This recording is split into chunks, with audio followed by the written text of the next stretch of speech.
Dear students, today we will study the Civics Chapter 3, the Government. Introduction.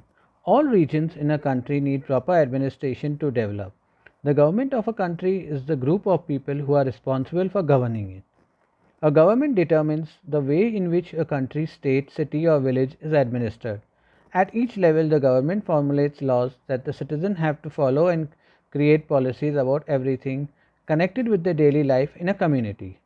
The government has to provide those conditions which will help citizens of the country to make the best of their potential and realize their dreams.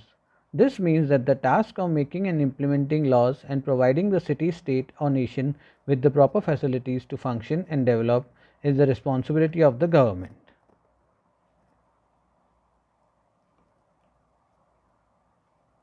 Functions of government. A government performs many functions and develops an elaborate system to do the functions of the following are: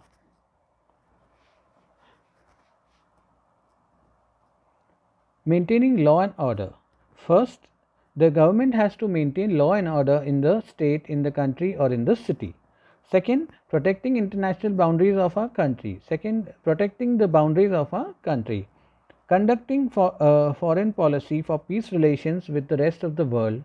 Then providing facilities like railways, postal service, housing, healthcare, and education to all its citizens, collecting taxes and revenue, protecting citizens from natural disasters and managing disasters, resolving interstate conflicts in case of federal structure. This is the Parliament of India. Organs of the Parliament.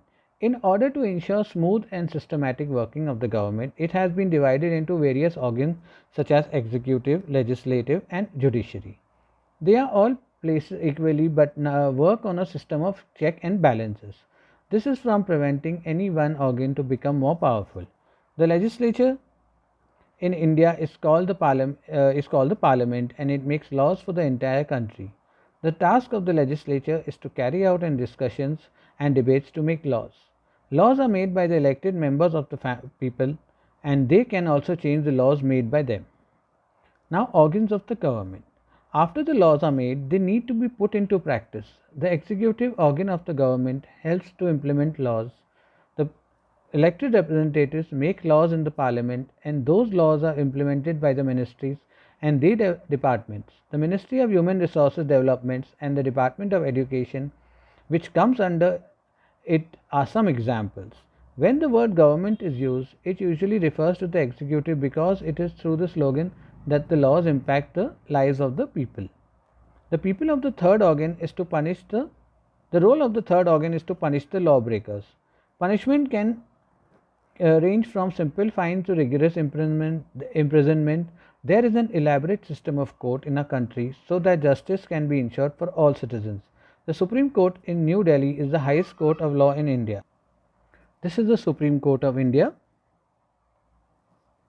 Levels of government. India is a vast and diverse nation. One government alone cannot manage all this work, so it divides its power and responsibilities among different levels. These levels are hierarchical in nature and are the union or central government, the state government, and the local government.